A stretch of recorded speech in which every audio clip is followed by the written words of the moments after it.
But what seems to work to prepare people for those kinds of jobs are really three things. Number one, giving people a credential that indicates skills that the labor market really wants.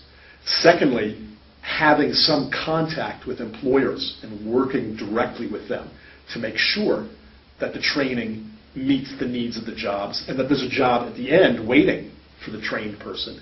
And then three, having a set of support services, whether it be childcare or transportation or maybe a stipend for income, to enable the worker to show up every day, complete the course of study, and make the transition to the job.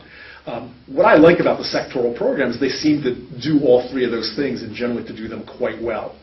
I think that combination is very effective. And of course, now there's this new study, a rigorous study of these three sites sponsored by PPV that in fact indicates not only these programs are cost effective, but that the impacts are surprisingly large, much bigger than you usually see in the literature. So the whole thing to me does look very promising.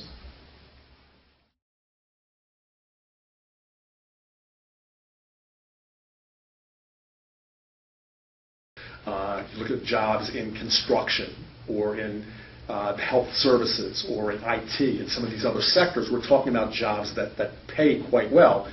And as I said, it depends on where people are starting from. And if they're starting from a base level of earnings of $10,000 or $12,000 a year, you add in this kind of training, you bump them up a notch or two in the labor market, maybe you add in some other work supports, federal tax credits like the earned income tax credit, and that whole package might be enough to bring people from well below the poverty line to above that line. So it may not work for everybody, but for the right people with the right basic skills and the right circumstances, I think, yes, it can successfully move them into the kinds of jobs that pay enough to bring them out of poverty.